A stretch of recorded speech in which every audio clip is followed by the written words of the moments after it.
Ladies, gentlemen, and you beautiful in-betweens, I'm Calmputer, and this is Halo Combat Evolved Anniversary Edition from the Master Chief Collection on Steam.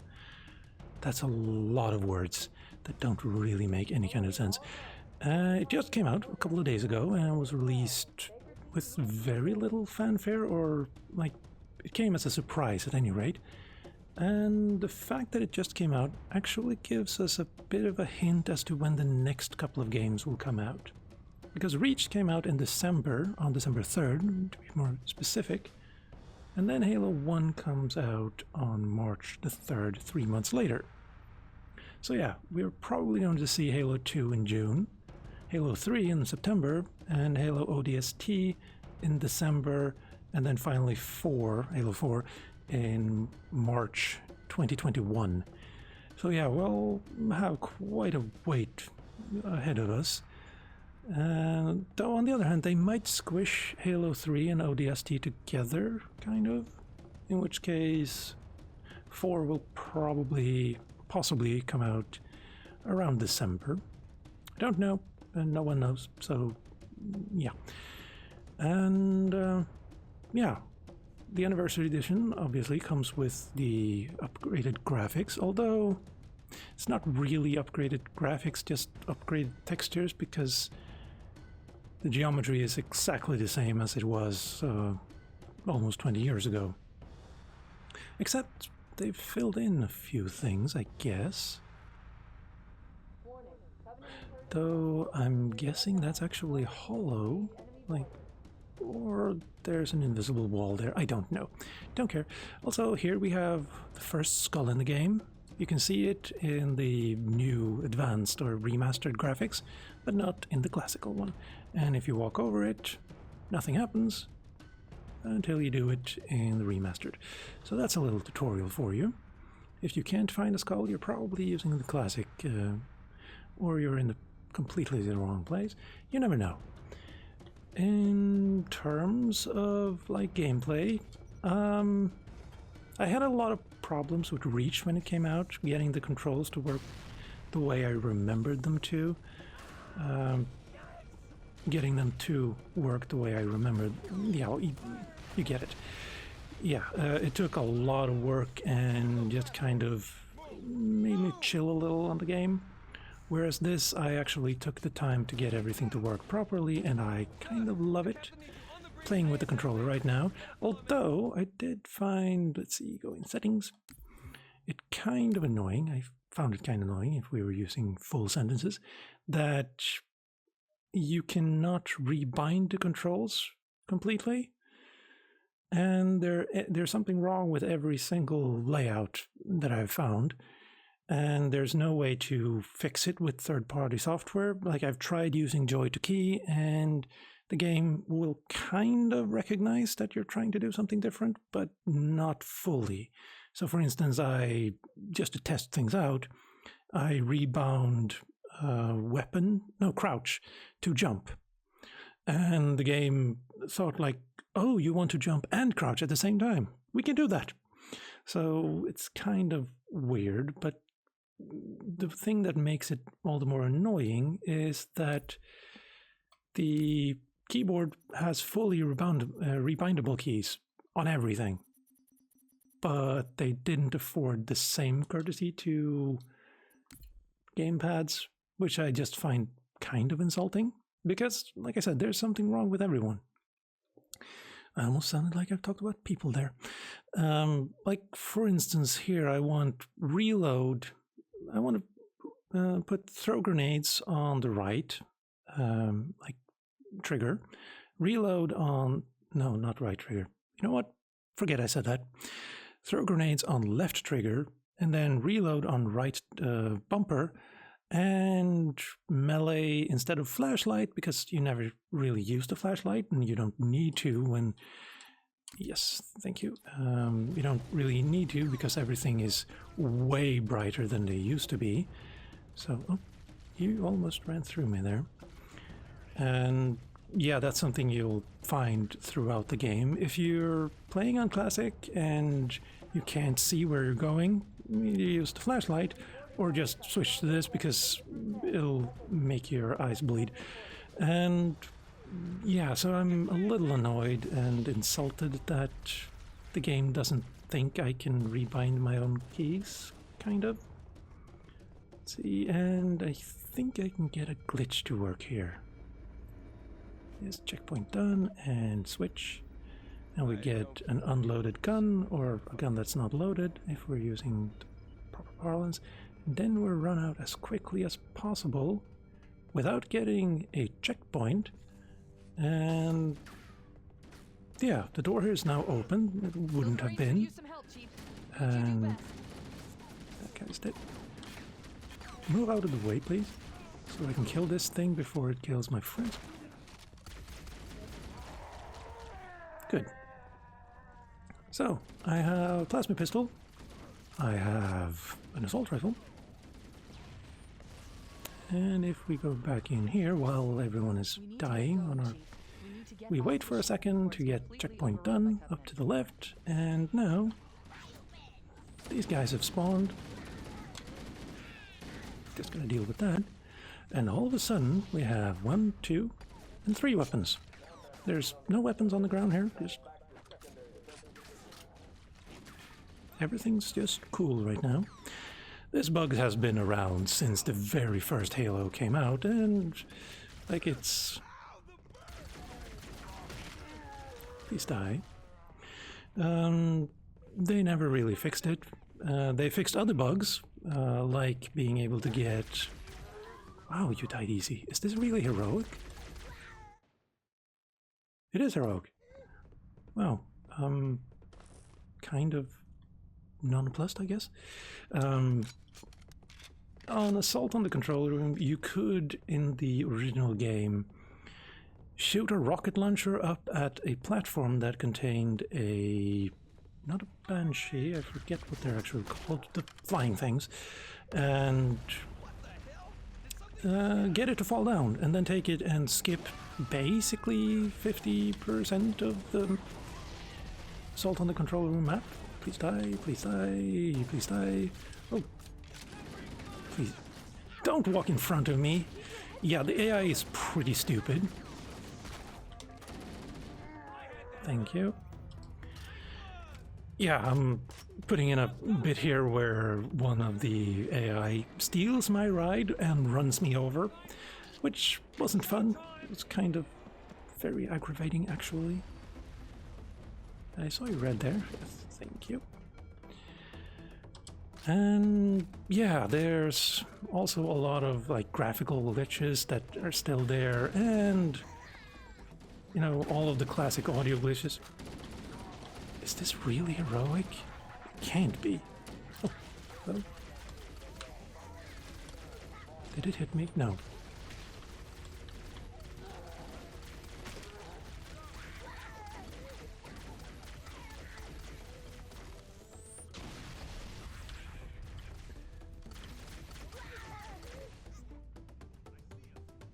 Guess I can take that. Oh, hello. Yeah, some of the audio glitches are still there, like the timing is off, and they've even made it worse in some instances, like when you jump out of your cryo pod in the beginning of the game. Die, die, die, die, and die. Hello.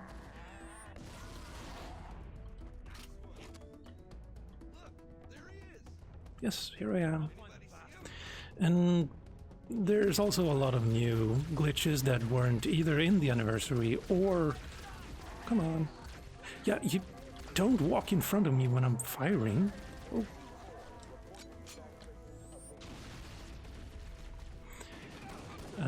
Including achievements. Actually, I'm just gonna go out of this so we can go look at achievements. It's, maybe? No, it's not. I have to actually quit, which is fine. I'll go play it properly later on. All of the skulls.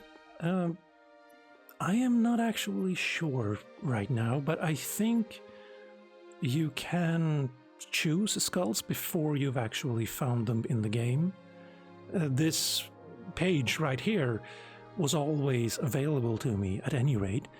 Whereas in the original, I think you had to actually find the skull in order to activate it.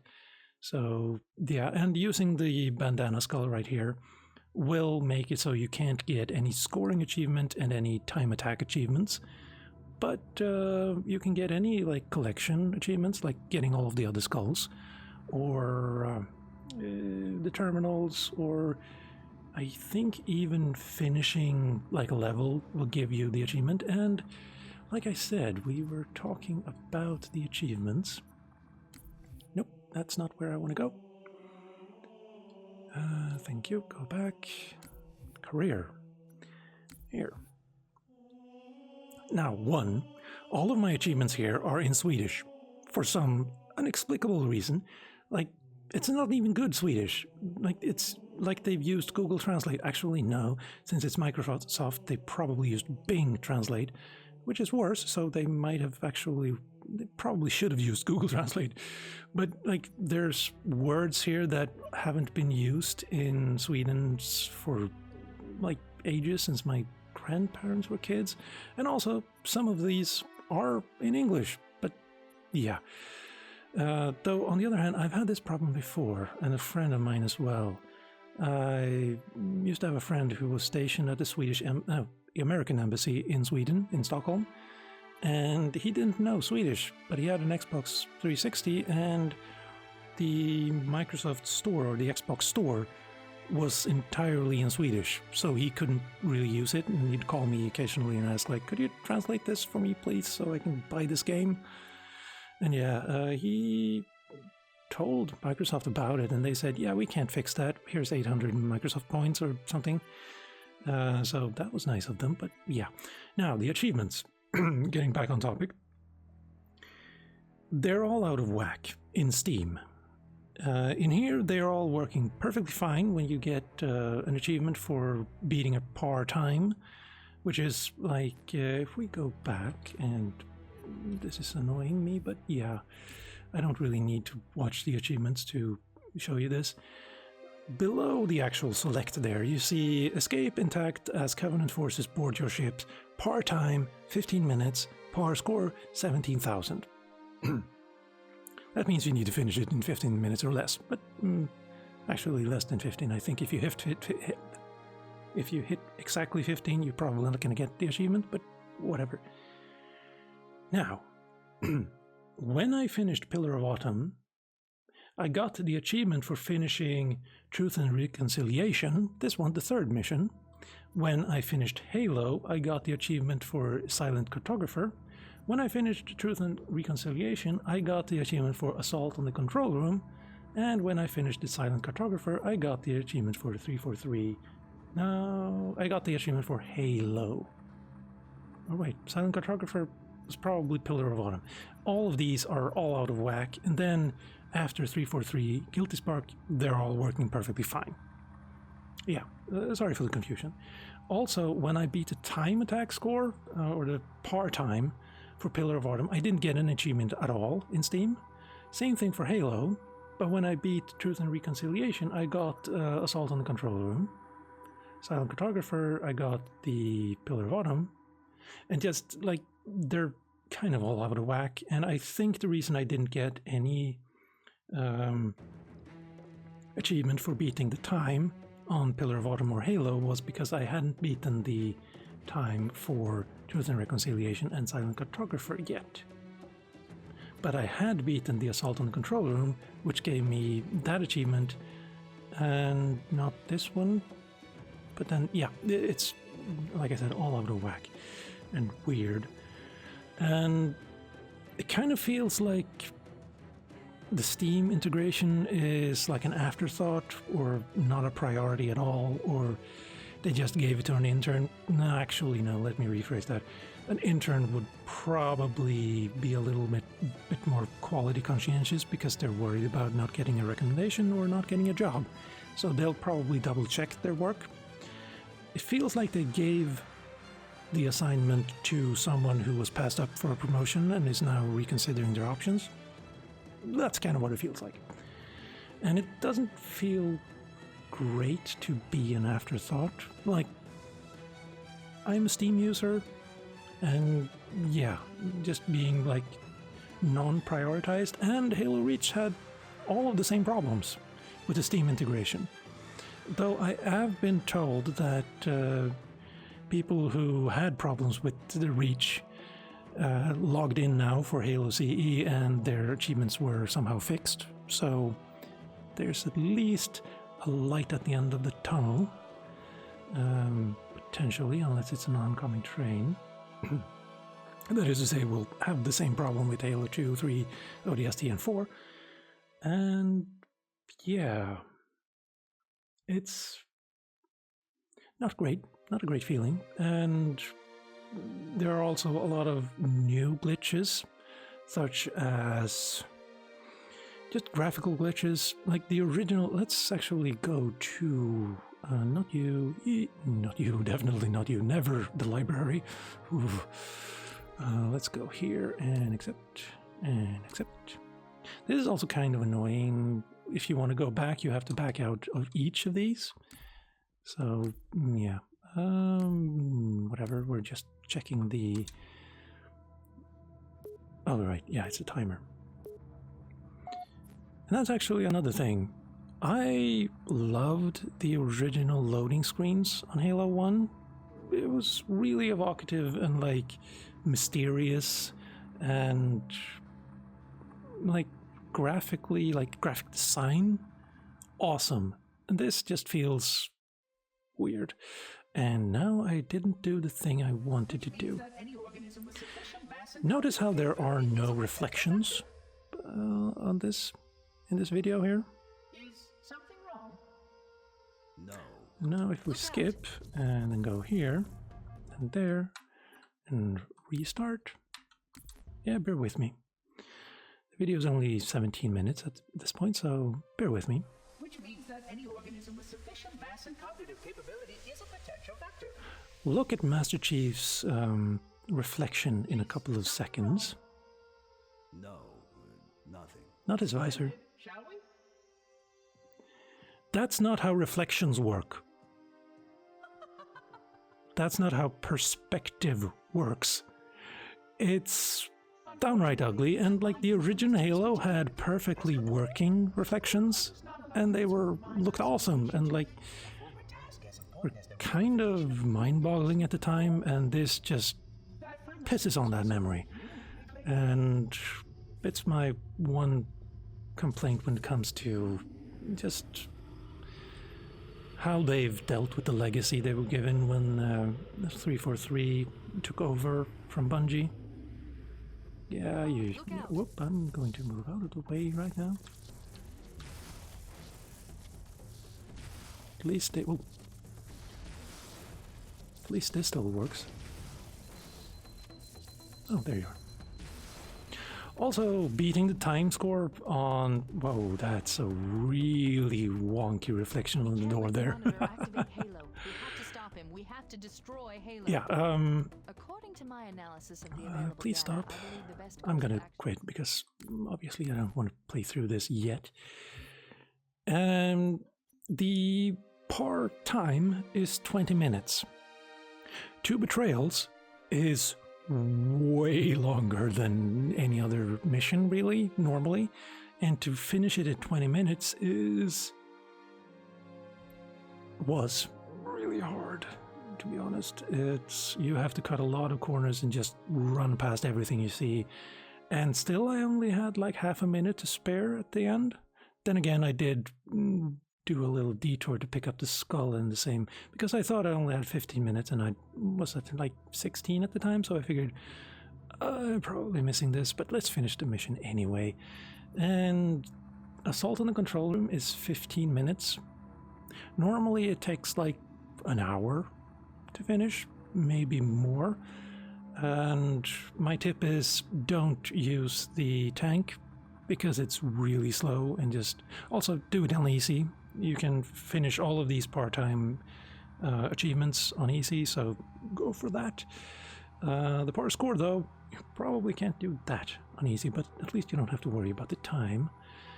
And yeah, let's skip out of that. Actually, I kind of want to go... Yeah, I haven't unlocked anything for Reach. Like I said, I bounced off of Reach very hard when it released, mostly because of the controls, and also because I wanted to play on my big screen TV in my living room using the Steam Link. Is that what it's called? Yeah, probably. And like, the text here is way too small to be seen on my television, and that combined with the control issues just made me not want to play it. So also they changed the way all of the unlocks work. In the original Halo Reach, you gained credits that you then spent on the things you wanted to buy. Some of the unlocks were achievement related, like pretty sure, yeah, that one obviously, and the recon helmet, I believe, which I can't see here right now, but yeah. No, that was an unlock in Halo 3, maybe? Oh well, doesn't matter. And like, you could pick the ones you wanted to unlock and collect the credits you wanted just for that one, so you didn't get a lot of guff that you didn't care about. But here you have to level up 100 times, and that's just way too tedious just to get you to look the way you did after like a month of playing in the original. Yeah, I'm not a fan. And then again, that's for Reach, which is now 3 months old, so maybe it doesn't matter. You also you unlock things in the upper right corner there. I just made this, and I think I've unlocked a few more emblems, but don't really care. Same thing with the avatars. A lot of unlocks. And you can see all of the unlocks, so you know what you will get in Halo 2, 3, 4, and ODST also. Yeah. Yeah, also, here's my service ID and clan tag and nameplate, and if you want to look me up and see how much I'm cheating with the bandana skull. Have fun, I guess. And yeah, like, it's still Halo, so I still love it, but it kind of feels bittersweet. Kind of like seeing an old friend that hasn't been doing very well. Maybe they have problems with, let's say, medications. And, like, what are you doing? You used to be so great. Now, look at you. It's bittersweet, depressing, and just sad memories, really. But, again, it's Halo, and I've played something like 25 hours, so maybe I got my fill. Now, just to wait for Halo 2 and dual wielding, which is not going to be very fun. Oh yeah, I have a list of things I need to talk about. Another annoying thing is that when you start some missions, you'll get like an intro sequence. Some of them you can skip, some of them you can't, and it's kind of hit or miss. And like, I get that it's probably due to the fact that your character is moving, and they can't really just teleport you to where you need to be. And so you can't skip some of the sequences, and some of them you can, and it's just sloppy, really. They could have fixed that for the Anniversary Edition, although that came out in, 2011, so maybe not. And yeah. I don't really know what else to say. It feels like I'm ending on a really sour note, but I don't know what else to do, because it's an awesome game that's been let down by a mediocre upgrade. And they messed up some of the stuff that wasn't a problem before when they upgraded, and yeah. Going back a bit about the release dates, it's probably a good idea that they're giving each game about 3 months to gain a player base and actually be played. and let people remember like what made each game's multiplayer great. So yeah, there is that. But still, like as a consumer, obviously I want all of the games as soon as possible. But here we are. Anyway, if you liked this video, and I honestly can't really tell why you would, because I've been very negative about a very beloved franchise, but in the case you did like this video and want more, then maybe try subscribing to my channel. It's perfectly free and everything, so you can expect more videos like this in the future, especially when Halo 2 and etc. comes out. And with that, ladies, gentlemen, and you beautiful in-betweens, this has been Halo Combat Evolved Anniversary Edition from the Master Chief Collection on Steam. Oh boy. And check it out, and I'll see you next time.